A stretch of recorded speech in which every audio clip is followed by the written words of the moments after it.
ഷാഫിയിലേക്ക് പോകുന്നു. ശ്രീ ഷാഫി ചാലിം ദാ മുഖ്യമന്ത്രിയെ കണ്ടിറങ്ങിയതിനു ശേഷം MLA PV അൻവർ സംസാരിച്ചതാണ്. അതിനുശേഷം വരുന്ന നറേറ്റീവ് മുഖ്യമന്ത്രിക്ക് മുന്നിൽ ആരോപണങ്ങളൊക്കെ ആയുധം വെച്ച് കീഴടങ്ങിയ അൻവർ എന്ന് പറയുന്നുണ്ട്. ആ നറേറ്റീവ് ശരിയല്ല എന്നാണ് എൻ്റെ വ്യക്തിപരമായ നിലപാട്. കാരണം ഷാഫി പറമ്പിൽ ശ്രീ ഷാഫി ചാലിയം ഇവിടെ PV അൻവർ എന്ന് പറയുന്നൊരു ഭരണപക്ഷ MLA ആണ്. അദ്ദേഹത്തിന് അറിയാവുന്ന കാര്യങ്ങൾ വളരെ വിശദമായി വാർത്താ സമ്മേളനത്തിൽ കേരളം അറിയണമെന്ന ആഗ്രഹത്തിൽ കേരളത്തോട് മുഴുവനായി പറഞ്ഞു. അതിനുശേഷം പോയി മുഖ്യമന്ത്രിയെ കണ്ടു. മുഖ്യമന്ത്രിയെ കണ്ട് അവിടെ അദ്ദേഹത്തിന്റെ പക്കലുള്ള കൺസേൺ മുഖ്യമന്ത്രി അറിയിച്ചു. അതിനുശേഷം പുറത്തിറങ്ങി വന്ന് CBI അന്വേഷണം ആവശ്യപ്പെടാൻ കഴിയില്ല. കാര്യം PV അൻവർ CPM സഹയാത്രികനാണ്, അദ്ദേഹം ഭരണപക്ഷ MLA ആണ്. കീഴടങ്ങലായി കാണണോ അത് ശ്രീ ഷാഫി ചാലിയം?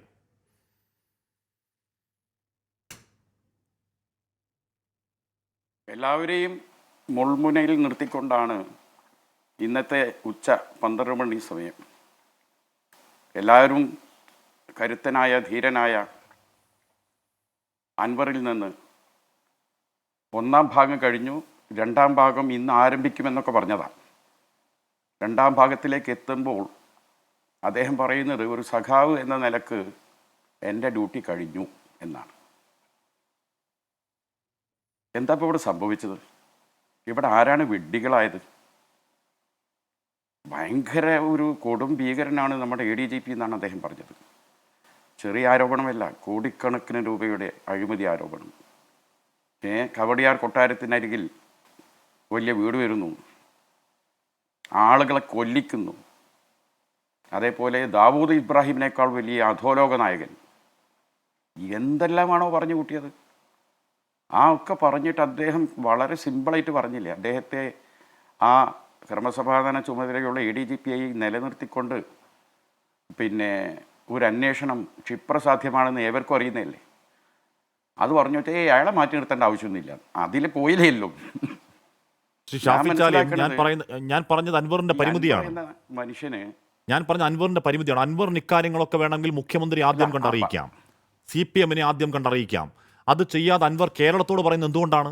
അത് കേരളം അറിയണം എന്ന ഉത്തമ ബോധ്യത്തിലല്ലേ ശ്രീ ഷാഫി ചാലിയം?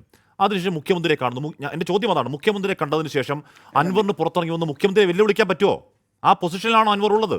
അൻവറിന് ചെയ്യാൻ കഴിയും. ഇപ്പം ഷാഫി ചാലിയം ഇത് മുസ്ലിം ലീഗ് പറയുന്നതല്ല, ഇത് UDF പറയുന്നതല്ല, ഇത് കോൺഗ്രസ് പറയുന്നതല്ല, ഞങ്ങളടക്കം ഏതെങ്കിലും മാധ്യമപ്രവർത്തകർ പറഞ്ഞതല്ല. ഇതൊരു ഭരണപക്ഷ MLA അദ്ദേഹത്തിൻ്റെ ഇനിഷ്യേറ്റീവിൽ അദ്ദേഹം അന്വേഷിച്ച് കണ്ടെത്തിയ കാര്യങ്ങൾ കേരളത്തോട് പറഞ്ഞതാണ്. അതിനുശേഷം മുഖ്യമന്ത്രിക്ക് മുന്നിൽ അത് സമർപ്പിച്ച് എൻ്റെ ഉത്തരവാദിത്വം ഞാൻ തൽക്കാലം അവസാനിപ്പിക്കുന്നു എന്ന് പറയുന്നതിലെ പിഴവ് എവിടെയാണ് ഷാഫി ചാലിയം? അതിന് അൻവറിനെ കുറ്റപ്പെടുത്തുകയാണോ വേണ്ടത്? അല്ല, അൻവറിനെ ഒരുപാട് കോണുകളിൽ നിന്ന് നമുക്ക് ഇതിൽ വീക്ഷിക്കാവുന്നതാണ്. അത് അൻവറിനെ ശരിക്കും നിങ്ങൾ പഠിക്കായിട്ടാണ്. അദ്ദേഹത്തിൻ്റെ പൊളിറ്റിക്കൽ ട്രാക്ക് മൊത്തം എടുത്തു നോക്കിയാൽ അത് മനസ്സിലാവും. അദ്ദേഹത്തിന് ഒരുപാട് പ്രശ്നങ്ങളുണ്ട്, ഒരുപാട് കേസുകൾ അദ്ദേഹത്തെ അലട്ടുന്നുണ്ട്. അദ്ദേഹം വിചാരിച്ച മാതിരി അദ്ദേഹത്തിൻ്റെ പല പ്രോജക്റ്റും നടത്തിക്കൊണ്ടുപോകാൻ കഴിയുന്നില്ല. എന്നാൽ സ്വാഭാവികമായിട്ടും അതിൻ്റെയൊക്കെ ഒരു പശ്ചാത്തലത്തിലാണ് അദ്ദേഹം വരുന്നതെന്നാണ് തുടക്കത്തിൽ നമ്മളൊക്കെ മനസ്സിലാക്കിയത്. കാരണം അൻവർ പഴയ സുജിത് ദാസിനെതിരെ ഉയർത്തിയ ആരോപണം 1.5 വർഷം മുമ്പ് ഞങ്ങൾ ഉയർത്തിയതാണ്. ഞങ്ങൾ വാർത്താ സമ്മേളനം നടത്തിയതാണ്, നിരവധി സമരങ്ങൾ നടത്തിയതാണ്. ഞങ്ങളെ കുട്ടികളെ മുഴുവനും ഈ സുജിത് ദാസ് കൊണ്ടുപോയി ജയിലിലിട്ടു. MSFൻ്റെ എത്ര കുട്ടികൾ എത്ര ആഴ്ചകൾ ജയിലിൽ കഴിഞ്ഞ് നോക്കണം. ഈ കാര്യങ്ങൾ അൻവർ ഇന്ന് ഓൺ ചെയ്ത എല്ലാ കാര്യങ്ങളും ഞങ്ങളെന്ന് പറഞ്ഞതാണ്. ഞങ്ങളെന്ന് പറഞ്ഞ കാര്യങ്ങളിൽ ചിലത് അൻവർ അവഗണിച്ചിട്ടുണ്ട്. ഈ സുജിത് ദാസ് ചെയ്ത് കോട്ടക്കലെ പോലീസ് സ്റ്റേഷൻ പിരിവെടുത്തുണ്ടാക്കിയ കാര്യം അതൊന്നും അൻവർ പറഞ്ഞിട്ടില്ല. മരമുറി ഞങ്ങൾ പറഞ്ഞതാണ്. അതേപോലെ തന്നെ ഇവിടുത്തെ താന്നൂരിലെ പീഡനം, പിന്നെ കസ്റ്റഡി മരണം ഞങ്ങൾ പറഞ്ഞതാണ്. ഇടവണ്ണയിലെ കുട്ടിയുടേത് അത് ഞങ്ങൾ പറഞ്ഞതാണ്. അങ്ങനെ ചുരുക്കി പറയുകയാണെങ്കിൽ ഞങ്ങൾ അന്നൊക്കെ പറഞ്ഞപ്പം ഞങ്ങളെ നേരെ പല്ലിളിക്കുകയായിരുന്നു ഈ അൻവറും KT ജലീലും അബ്ദുറഹ്മാനും ഒക്കെ. മാത്രമല്ല ഈ സുജിത് ദാസ് എന്ന് പറഞ്ഞ മനുഷ്യനെ അബ്ദുറഹ്മാനും ഉപയോഗപ്പെടുത്തിയിട്ടുണ്ട് ആ താന്നൂരിലെ ബോട്ടപടവുമായി ബന്ധപ്പെട്ട് അദ്ദേഹത്തിൻ്റെ സിൻബന്ധികളെ രക്ഷിക്കാൻ. അപ്പോൾ ഇപ്പം വന്നിട്ട് അദ്ദേഹം ഈ കാര്യങ്ങളൊക്കെ പറഞ്ഞു എന്ന് മാത്രമല്ല അതിനപ്പുറത്തേക്ക് ഇത് ADGPയിലേക്ക് കൂടി പോയി. പൂരം കലക്കി എന്തെല്ലാമാണ് ആരോപണങ്ങൾ പറഞ്ഞു കൂട്ടിയത്. സത്യത്തിൽ ഇവിടെ ഞാൻ മനസ്സിലാക്കുന്നത് പൂരം കലക്കി എന്ന ആരോപണമടക്കം അല്ല,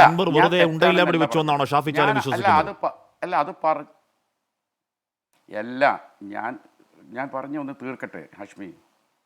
നിങ്ങൾക്ക് മാധ്യമത്തിൻ്റെ ഒരു മാധ്യമ പ്രവർത്തനങ്ങൾക്ക് നിങ്ങൾ ഒരു കോണിൽ നിന്ന് കാണുമ്പോൾ ഒരു പ്രതിപക്ഷ രാഷ്ട്രീയ പാർട്ടിയായി ഞങ്ങൾ ഇതിന് കാണുന്ന ഒരു രൂപമുണ്ട്. ഇത് CPM-ൻ്റെ അകത്തിലെ പല രാഷ്ട്രീയവുമായി ഇതിന് ബന്ധമുണ്ട്. സമീപകാലത്ത് കുറച്ച് ജയരാജന്മാരുമായി ബന്ധപ്പെട്ട വലിയ പ്രശ്നങ്ങളുടെ ഒക്കെ ഗുണ്ടാപരിവേഷമുള്ള നേതാക്കളാണ്. ഓരോന്നിൻ്റെ വിക്കറ്റ് അങ്ങോട്ട് തെറിക്കുന്നു ഇങ്ങോട്ട് തെറിക്കുന്നു. പലരെയും അവരുടെ വസന്തകാലത്ത് ഉപയോഗപ്പെടുത്തുന്നു, കുറച്ച് കഴിഞ്ഞാൽ വെട്ടുന്നു. ആ രാഷ്ട്രീയം വരാൻ പോകുന്ന CPM-ൻ്റെ സംഘടനാ തെരഞ്ഞെടുപ്പും കമ്മിറ്റി ചർച്ചകളൊക്കെ വരികയാണ്.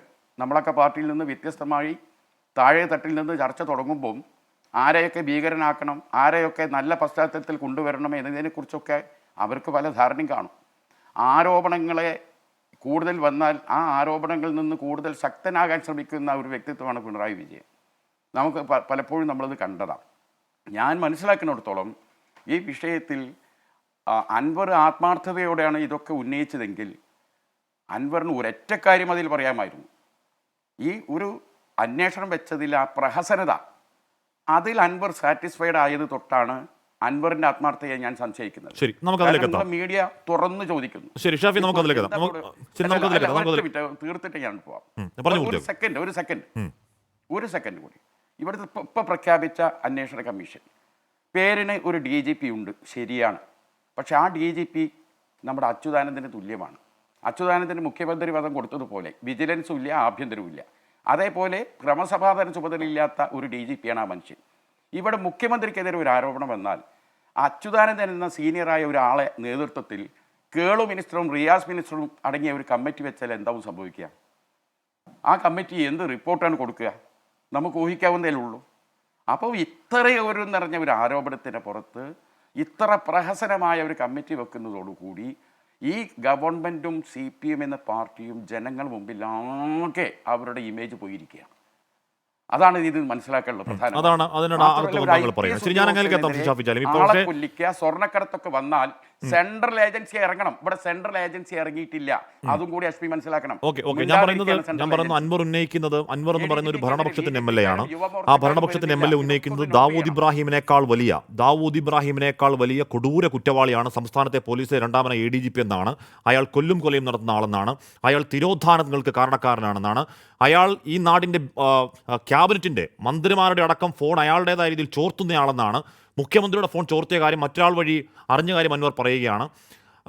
ആ പറയുന്ന കാര്യങ്ങളൊക്കെ അടിസ്ഥാനമില്ലാത്ത, ബേസില്ലാത്ത കാര്യമാണെന്നാണ് ഷാഫി ചാലിം വിശ്വസിക്കുന്നതെങ്കിൽ നമുക്ക് അടുത്ത ഘട്ടത്തിൽ അതിലേക്ക് എത്താം.